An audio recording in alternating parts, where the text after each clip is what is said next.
Please join us for our third annual Leadership Circle Summit at Cognia's corporate headquarters in Alpharetta, Georgia, January 13th through the 15th, 2025. Learn pragmatic solutions from our expert keynote speakers, Amanda Ripley, A.J. Crabble, and Cognia's own President and CEO, Dr. Mark Elgart.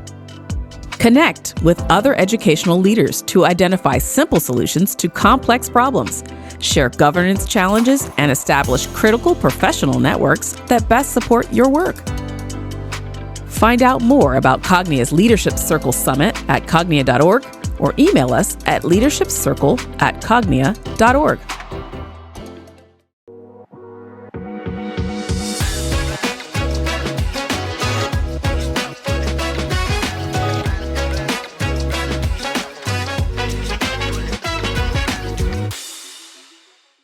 Ladies, gentlemen, educators, leaders, welcome to Leader Chat. I'm Jeff Rose, and today for me is going to be special, and it's going to be fun. And of course, I hope it is the same for you. We have an incredible guest, but you will see here in a minute that this guest brings to us, of course, expertise and knowledge and wisdom that we are going to, of course, be pulling on and learning from.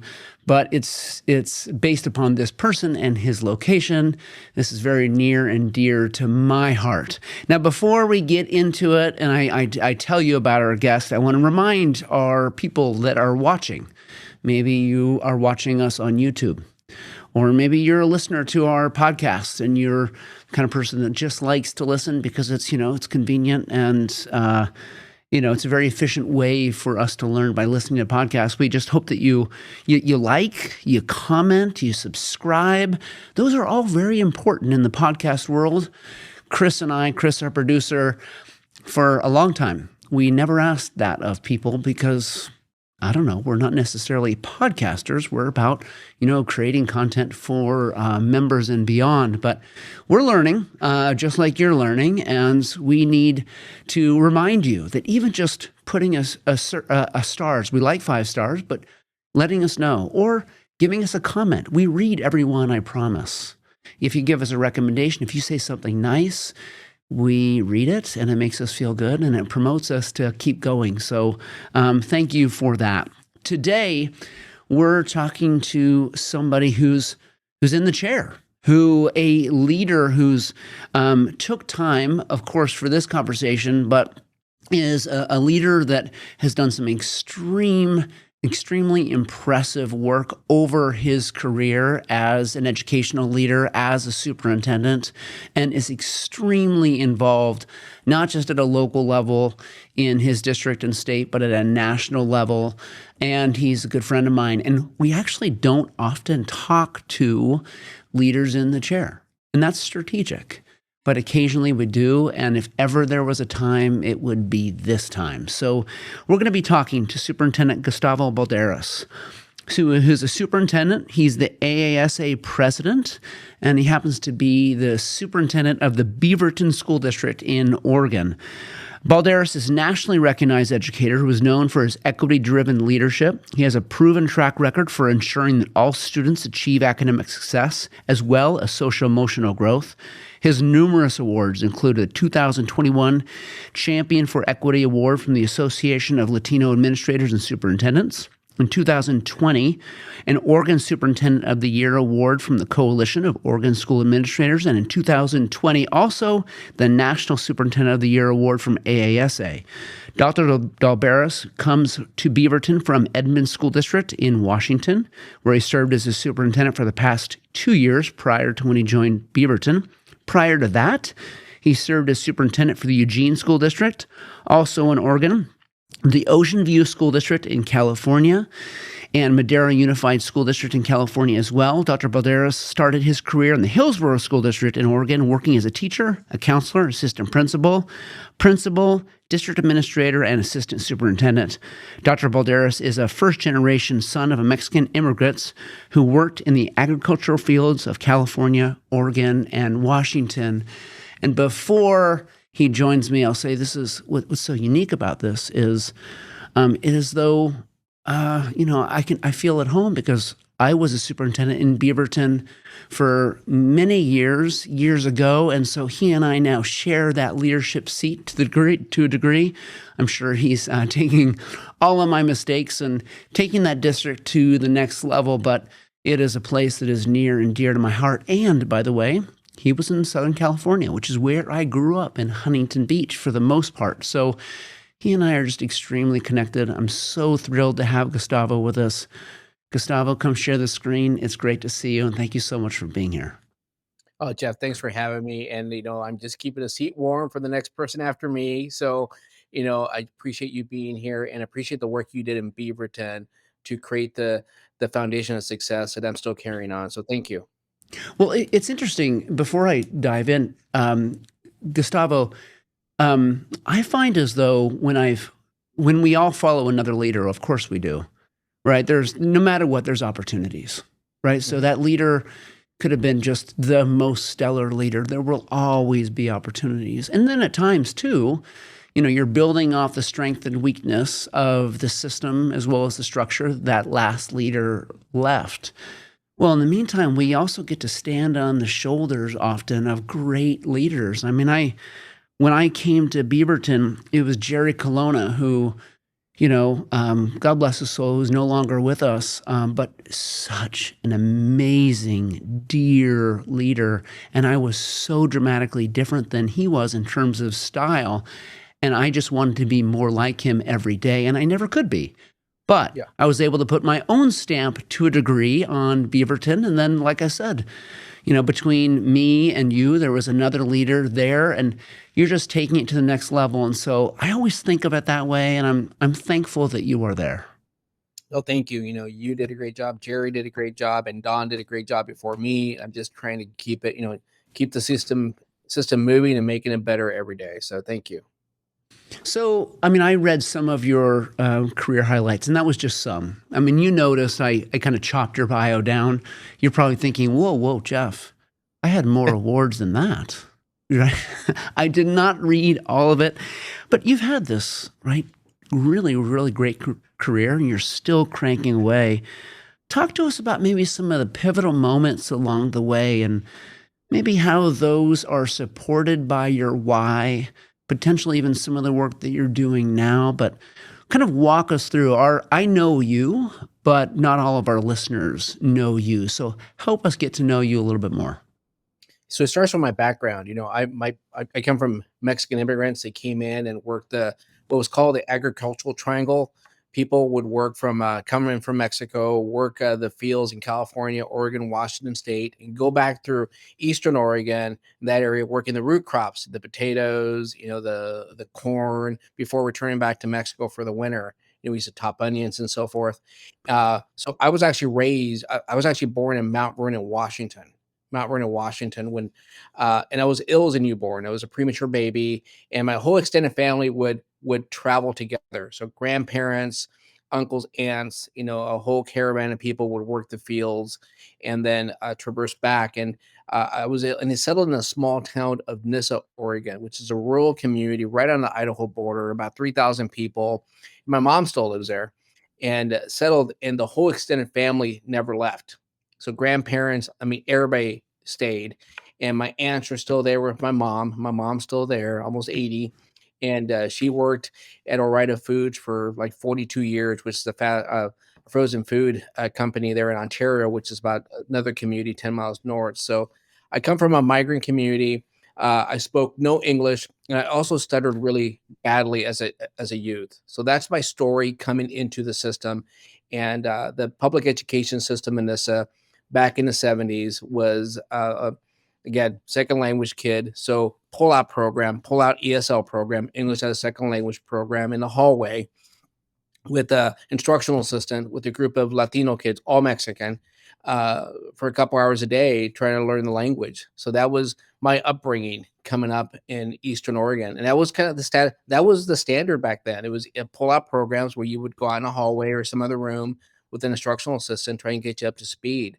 So that was a pivotal moment for me growing up. But I had a great experience in a small town. Everybody knows everybody in those small towns. Everybody, and so went through and became a teacher And I think a pivotal moment when I became an administrator was I had a mentor, Carlos Perez. Carlos Perez was a deputy superintendent in Hillsborough, now retired over 10 years. And I met with him for coffee. At first I've asked, I was a teacher, hey, I want to get involved in administration. And he kind of showed me the path, but he gave me time. He gave me time. He met with me every month for coffee for probably a couple years. I mean, and no agenda, just to really for me to pick his brain. But he gave the opportunity for me to have his time for me to pick his brain. That's something that I always remember in terms of that opportunity for him to be able to provide me guidance on how to become an administrator. And then when I became an administrator, how do I become a better administrator? In the end, when I left Hillsborough School District, which is a neighboring district here in Beaverton, I actually had his job. I Oh, was which is funny. He had retired. I had his job. So before I became a superintendent, I think that's something that was dear to me. And also another person that you and I both know well is Mike Scott. Mike Scott's retired superintendent out of Hillsborough. He gave me my first administrator job. And what Mike taught me was a value of the work-life balance and making sure that you take care of yourself and take care of your family, because this job is overwhelming already, and making sure that you take time to take care of you and your loved ones so you can do your job better. Gustavo, I don't know if you know this, but Mike Scott, he was the first superintendent we ever interviewed in a leader chat. Mhm.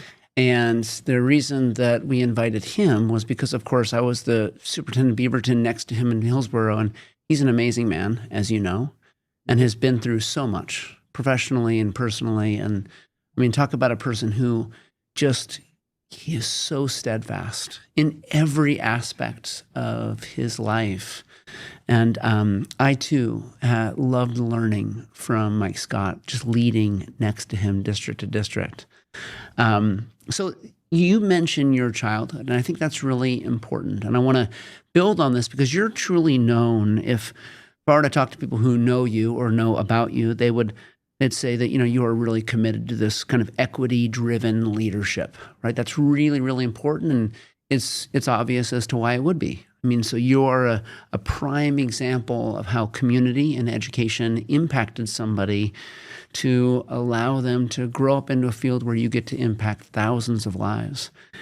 That being the case, dig a little bit more for us on how kind of that experience as a youth shaped the way you think about education today. That's a great question. And I actually think about this often because education in the 70s and 80s is very different than education now. And but our population shifted. You know Beaverton well, Jeff. We're close to 60% kids of color now in Beaverton. And when you were here, I would assume it's 20s and 30s, maybe percentage wise. So in the 70s and 80s, I think we were incredibly marginalized as students. Now that I think back in terms of being pulled out of a classroom, away from my general education peers, and being in a hallway. And I remember sitting in a hallway. It was a handful of us that were non-English speakers, and having an instructional assistant teach us phonics. I know science and readings here now, but it's always been there. So teaching us phonics and be able to teach us how to read. So I didn't feel like the general ed because again we were pulled out, and I think what drives me is I still received a quality education. I still had people that rooted for me. I had mentors and coaches that supported me all the way through, and teachers that supported me all the way through. And also, I had faculty, staff that reached out to my mom and dad who were non-English speakers and make them feel welcome in our school system. I think that's what drives me a little bit, because there's a lot of people like me right now that are kids in kindergarten that had the same experience I experienced in the 70s, coming in non-English speakers. And more so now, more than ever, we have more people here locally that are English language learners from we have over 100 languages in Beaverton now. And so and that's our superpower, is the diversity in our community. And I think that's what I'm so passionate about, is the diversity, and how do really we use the assets that are that diversity in the education of the student. So that's something that I'm incredibly passionate about, and that's why when I expand multilingual programs, for example, we're very aggressive about that, is we use kids' assets in their education. And it's just not the language, it's the culture that goes along with that. And that goes with the diversification of the workforce that we're really aggressive on. But my upbringing really made me think about what I was missing growing up. And I was missing, I, I think I had my first Latino teacher when I was in college. I think my junior year in college at Western Oregon. I had my first actually non-white teacher was my that spoke Spanish. So it was Latina my junior year in college. So that says a lot about how education's changed and what the need for education to meet the needs of our kids. We You can't be. mentioned, well, you mentioned a couple things that I think I would like to kind of continue to pull on this thread. One, you said us. When you were describing yourself as a young student, you said, there was a handful of us. Yeah. I think that's important to understand. And then you also talked about the differences of education then versus now. Yep. So taking what you will always have as an asset, which is, your youth and your childhood and your experience, especially as a minority. But now fast forward to now, where education hopefully has changed dramatically because our world has changed dramatically, not just the demographics in Beaverton and the rest of our country. Even Oregon demographics have shifted since you were there in NISA way back when. Yeah. So when we think about education today, knowing what you know as a youth, what's your hope? What is your dream as you think about, I want to make sure that education today is also different than what I experienced, and maybe even beyond just the fact that, it took a long time for you to have a non-white teacher. That's one example, but give us some others. Yeah, so a lot of examples. I think first of all is how do we engage our students? How do we provide relevant curriculum that really engages our students? And how do we support our families to understand our educational system that haven't gone through our educational system here in the United States? Because I think that's something that's going to happen more and more so across the United States, is we're going to have a lot more people that have not had their formal education here in America. So it's that parent involvement that's needed in their language and making sure that they understand how we work as an educational system, because every educational system is unique across the world. So what's unique about us, and how do we explain that, and how do we involve families authentically in their students' education, regardless of language or background? So I think that's something that has changed a lot during my tenure, my 30 plus years as an educator. I think that's going to continue to change because we're going to be becoming more and more diverse, and we need to really have our parents really be united toward public education, because I think that's essential. Another way I think it's changed over time is, you and I have been in the business for a long time. We've been in business. We've seen things cycle, with vocational ed back in the old days. I remember taking what they called home ec classes back in the old days. I took shop. I did too. and then it went away when No Child Left Behind, and we got rooted in just straight, drill and kill, it seemed like. And now it's coming back, but now it's career technical education, right? And it's a whole, full circle of how we engage our kids using what we have, and that's our courses and making sure that they're engaged. And our goal here, as in any other school district, is to make sure that we provide an opportunity for kids to be able to define their success. And they define their success through through selecting the academic offerings that suit them, but also provide them an opportunity to be able to stay local and live local if they want to, or go on to college or career or military if that's what they want to choose to do. So again, not every kid is going to want to go to university or college, but we have the just the groundwork for the students to be successful. And the more they involved in hands-on education, we have an auto tech program at one of our high schools, Aloha High School, that you may still be with. That's phenomenal. It's amazing. And we're looking to expand that out because, again, kids love that, and that's engaging for them. And that's something that's going to provide them, if they want a career here locally, it's going to provide a living wage for them if they want to stay local. And most kids do want to stay local. I think it's just that sometimes it's the offerings aren't there to help them stay local, so they have to move away. Yeah, I'm surprised. It's interesting as you're talking. It's true. We've been around a while, so I sometimes say, I've been around the block and back again, Yeah. which really just means that I'll speak for myself. I'm getting older, but it's the trends and the pressure points in education. So, for example, you mentioned No Child Left Behind and what that did as it relates to, of course, some important things, which is, ensuring that students are, at grade levels, because there's systems of accountability and so forth. But what it also did was take our eye off the ball a bit as it relates to connecting with students specific to a real and impressive life post-school. I mean, we focused on nothing for a period of time other than these academic targets and, of course, this college entrance. And you and I would both agree that should not be the path for everyone. Now, Yeah. we should not be the ones deciding that for kids. We would want kids and families to decide that for themselves, right? But nonetheless, it's been interesting to track the trends. Now, I want to let our listeners know that when Gustavo and I had this conversation preparing for this discussion, we talked a lot about leadership. And so I was taking notes as you were talking to me, Gustavo, and a couple of things kind of I want to make sure that we discuss. You mentioned the bottleneck of great leaders. Yeah. I think it's really important because this is a educational leadership show.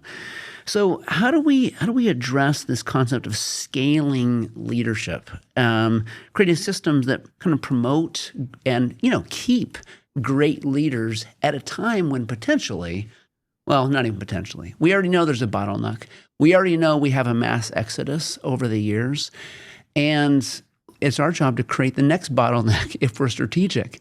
So what are your thoughts around that concept? Because you're the one who first brought it up when we were talking just a number of weeks ago.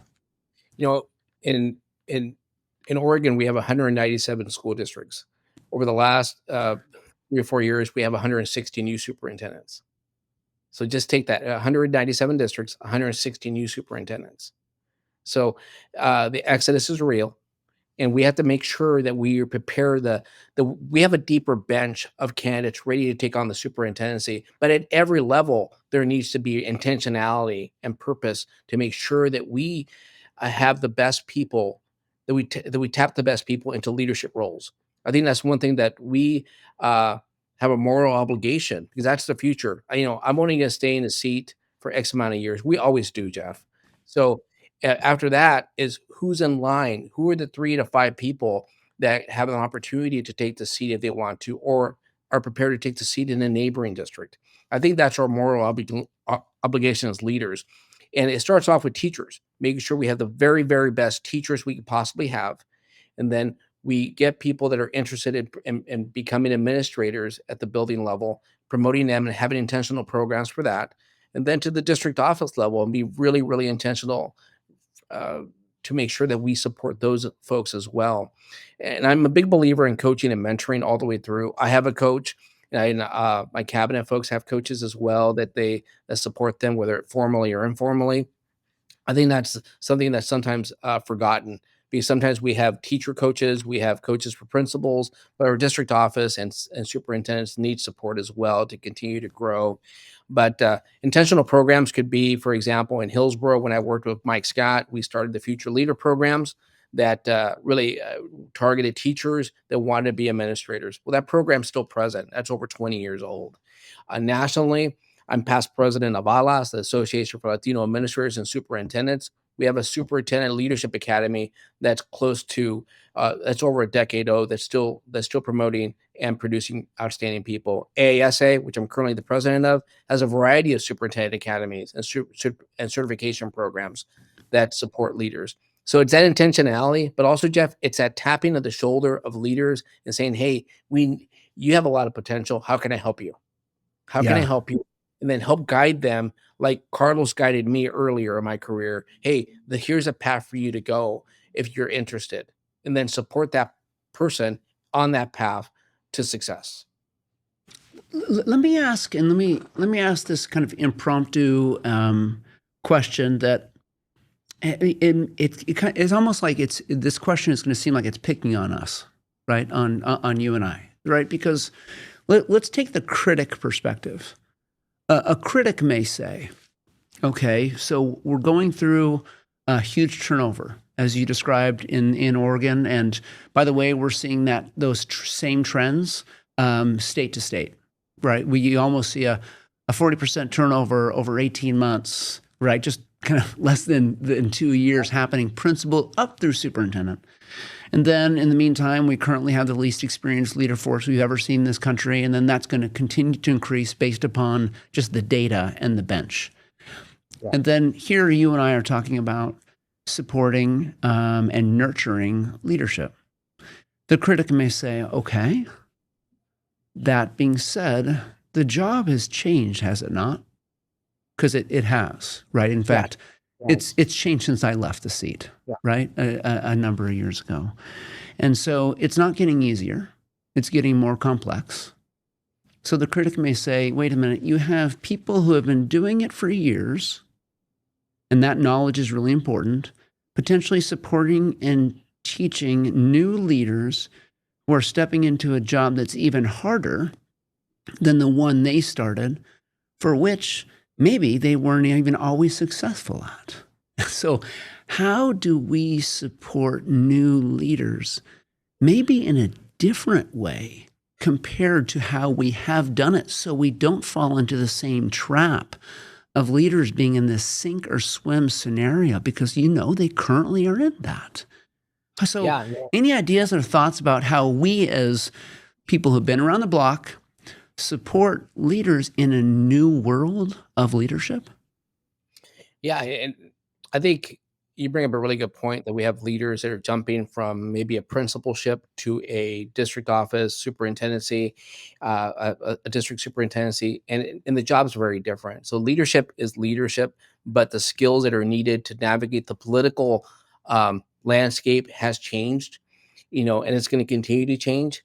I think that's something that they don't teach you in superintendent school, is how to really deal effectively or as effectively with the politics of the job, and making sure that you're grounded with students at the center. I think that's the one thing that folks need to be steadfast on, is the bullseye is always kids and doing what's right for kids. I think the politics are the politics. Even that has changed over my 14, 15 years as a superintendent. But it's how do we really work with future superintendents to have them understand the job, the complexities, and the support that they need, because the job is different, Jeff, and the supports that are needed are a little bit differently as well. And finding those stellar people that can help be a sage on the side, a guide, not to answer the questions, but to help steer people to be a sounding board. I think it starts off with having a deep bench, in my opinion. We need to have a deeper bench to make sure we have quality candidates that are able to take the job. Because I think the last thing people want is a superintendent to come in and they're gone in a year or gone in 2 years. So you want people that are going to be sustained in the job. And I think you see people that are, the rare people like Mike Scott, I think 14 years on the job, whatever. I mean, he had a long tenure. You don't see that tenure anymore. Because the politics have changed. School boards have changed. They're becoming more political. They're partisan boards now. It used to be a nonpartisan. It's people, and that's the reality that we live in. We have a new administration coming in, and with unknowns. So I think there's a lot of tension out there, and how people react to that. It's different now, and our communities are different. Our communities are louder in terms of their partisanship toward education. And you see that.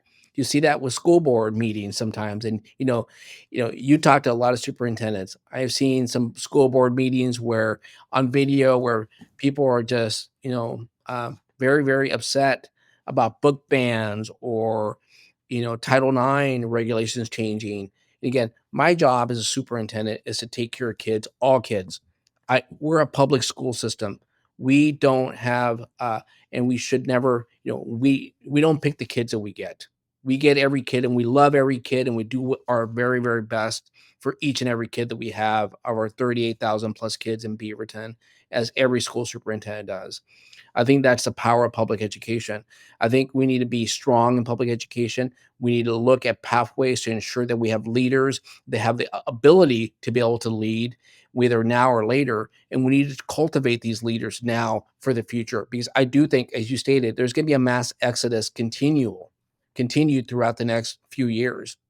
And to help that pipeline, that bench that's deep, that's resilient, because I think leadership is different now. You need to be resilient, and you need to make sure you have your vest on, ready to go, because it's full contact sport now. I think it always has been. I think it always has been in many places, but now in more places, it's a full contact sport.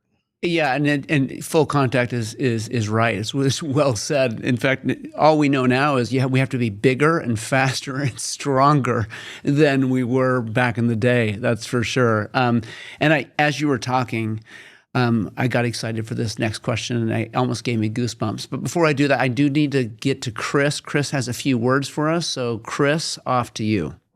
Hello, everyone. My name is Chris Richard, and I'm the producer of the Leader Chat with Jeff Rose podcast, brought to you by Cognia.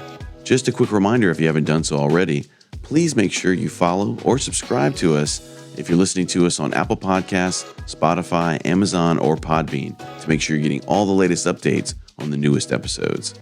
You can also check out our video episodes under our Cognia YouTube channel. Please make sure you check those out and leave us a like or a comment and let us know how we're doing. Thank you so much for watching. Thank you so much for listening. Back to you, Jeff. Thanks, Chris. Okay, so Gustavo, here's what we got to dig into, because we talked about this too. We know the importance of leadership. But we also know that, being that, like you just said, we're going to continue to experience this turnover of leadership. One thing you brought up to me in our previous conversation is therefore this need for system, for structure, right? For this understanding that, the school district should operate as a school district, not a district of schools. Right. Yep. And I remember my time in Beaverton, Gustavo, and you're still clearly working on this, is that I had said, even to our principals, that school that you love, it's not your school. It's our school, right?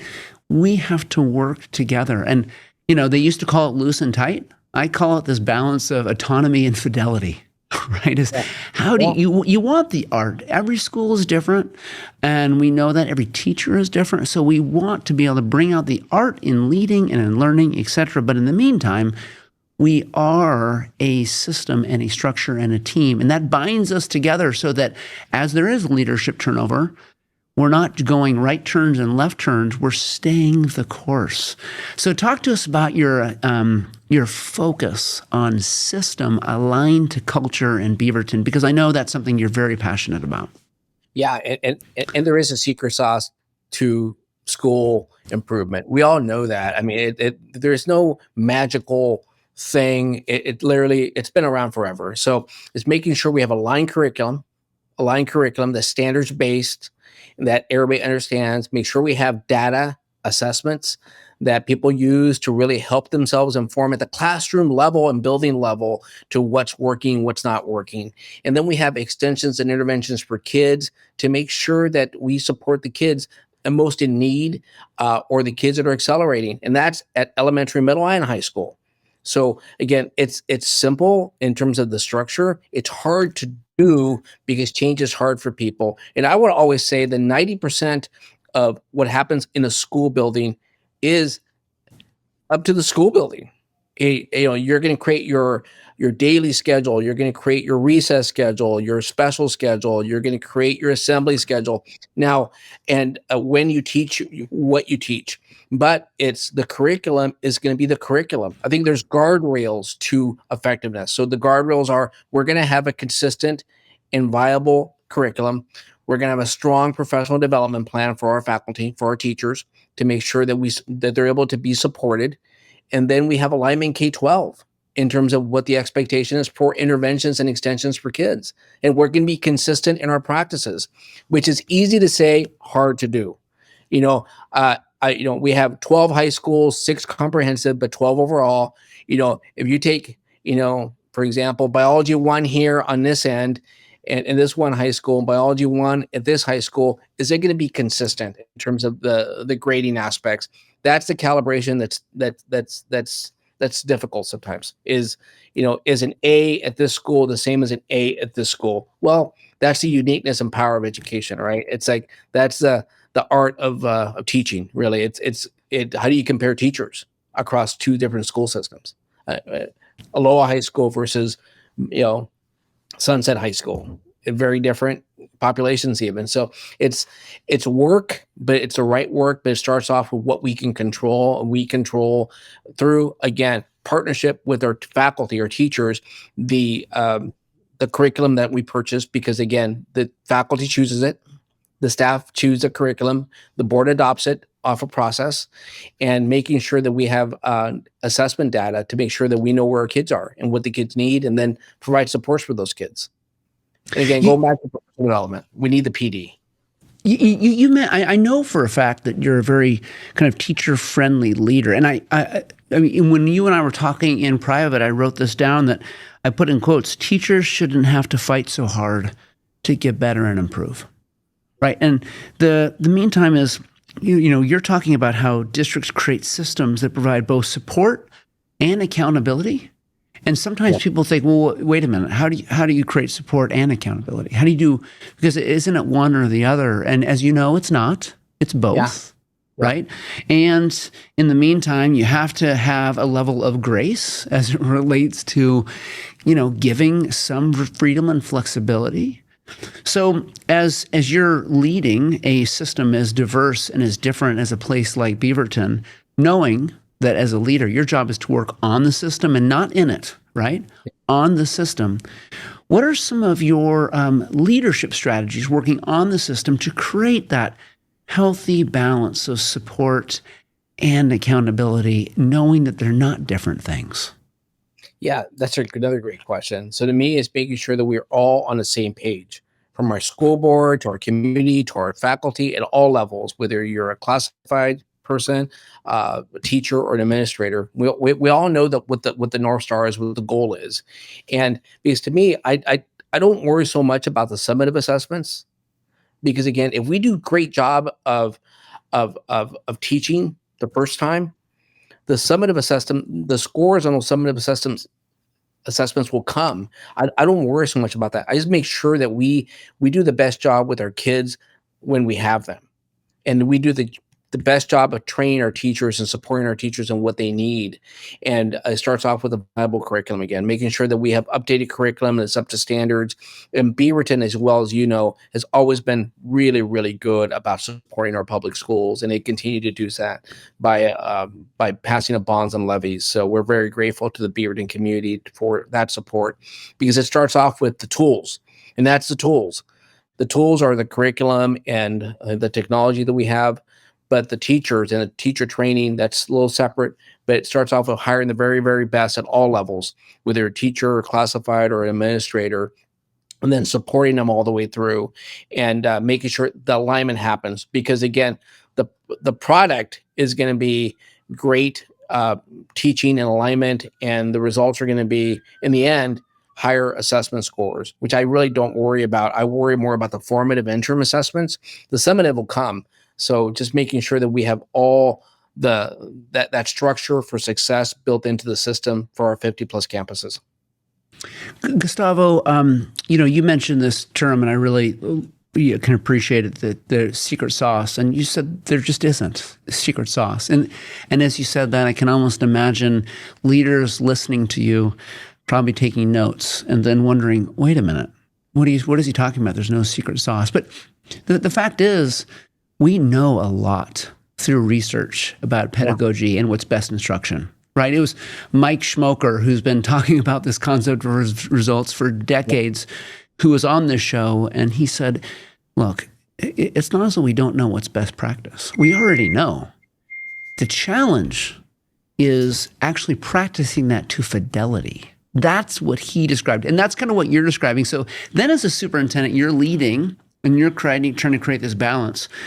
What are some of then your non-negotiables that you have as a leader? Like, there are certain things I'm just going to be clear about, whether I'm talking to the community, the school board, my principals, or teachers or kids.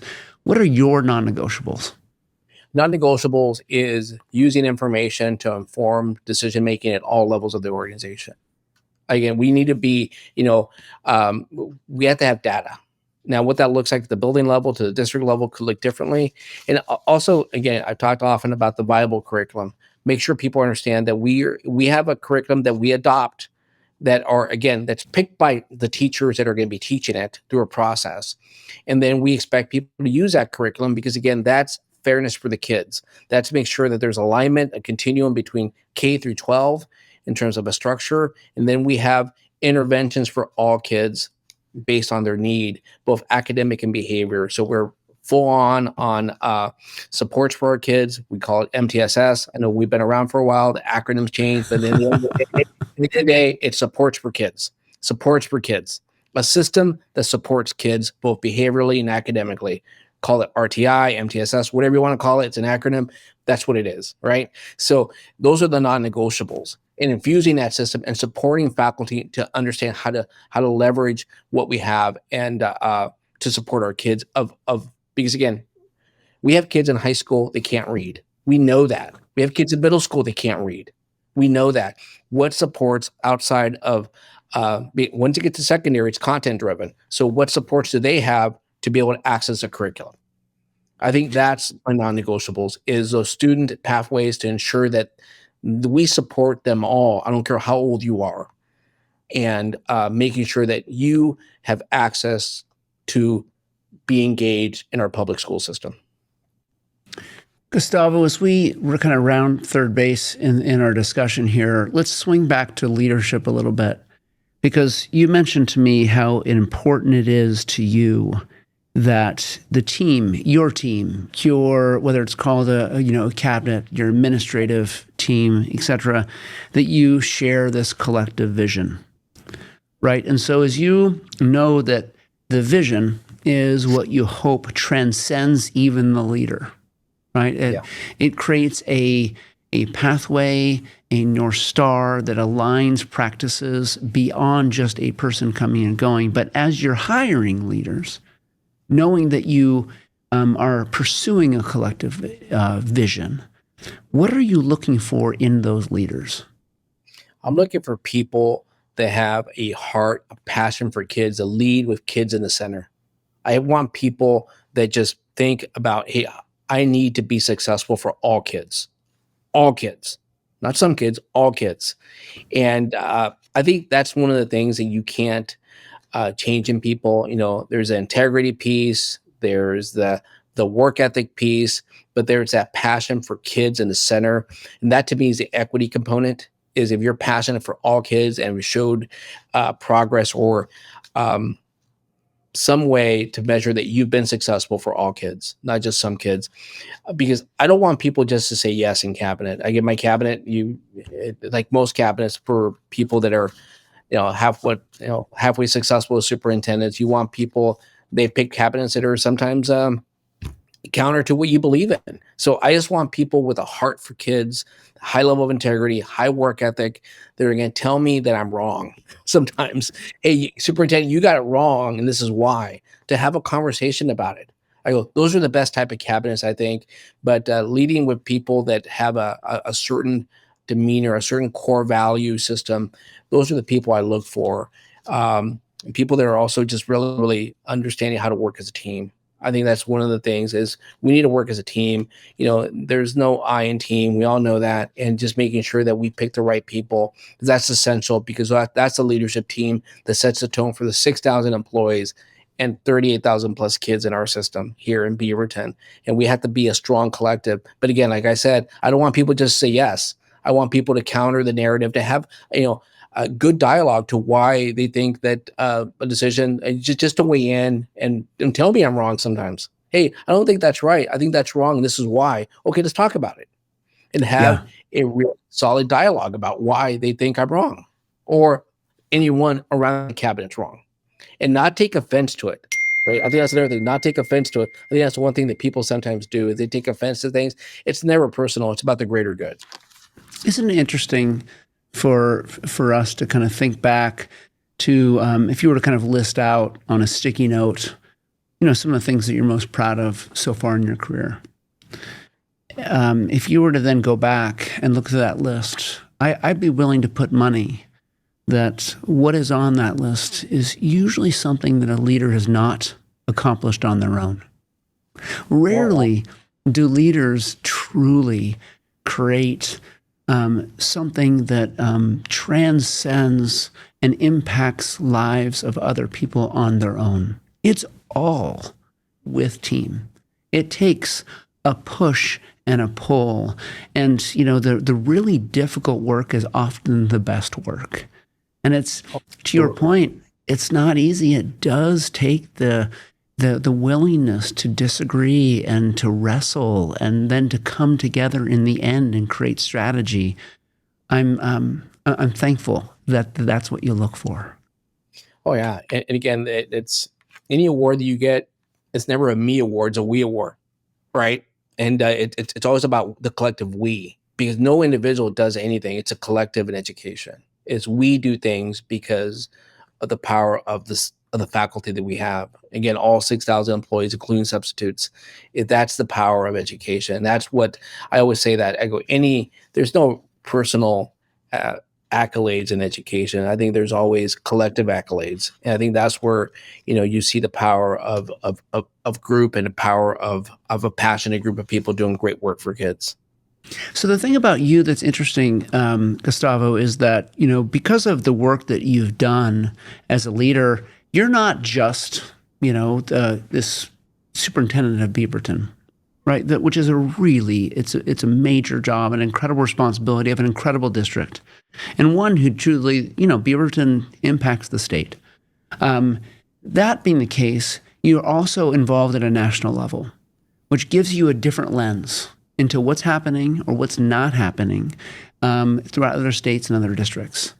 So if you were to take that lens, let's take the national lens, not the Beaverton lens, and I were to ask you, so what sort of advice or thoughts do you have for leaders as it relates to impactful systems of leading? What would you want to tell them? Yeah. Context is everything. Location is everything. So make sure that the work is really similar, right? The work is pretty much the same in terms of how do you get to an end with students and with systems improvement. Literally every book you have on your bookshelf is right.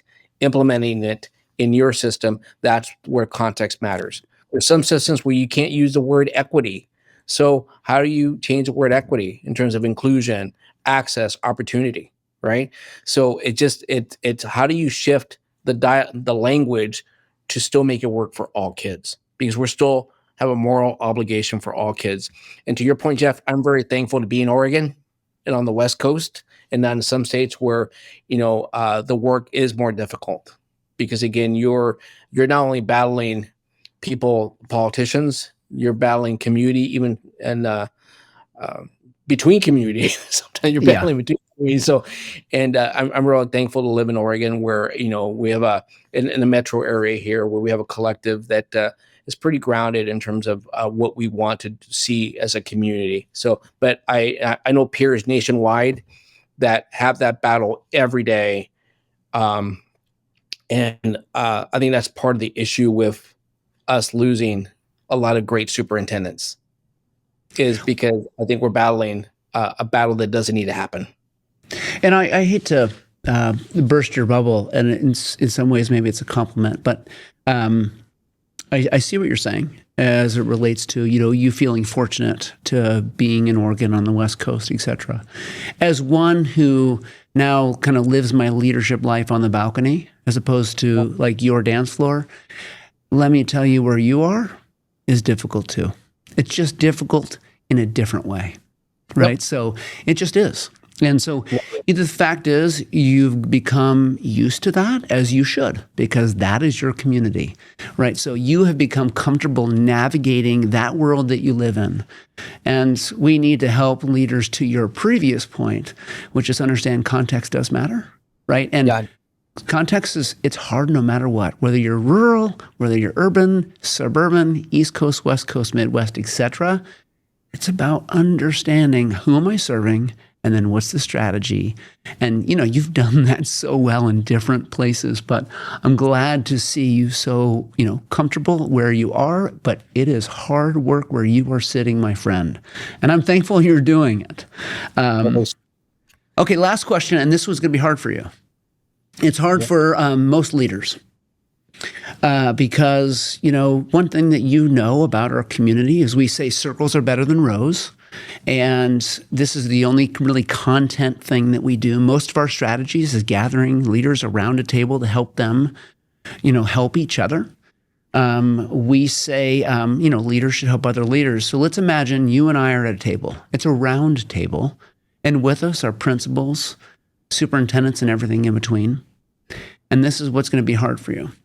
We're in an elevator, and you're going to have to be brief. What do you want to leave them with? This is like less than 30 seconds. Here's my final words of wisdom for you. Drop the mic moment. And what's hard is because we as leaders, we're talkers.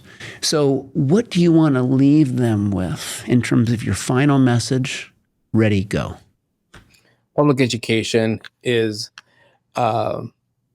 something that is a moral obligation for us as a nation, for our kids.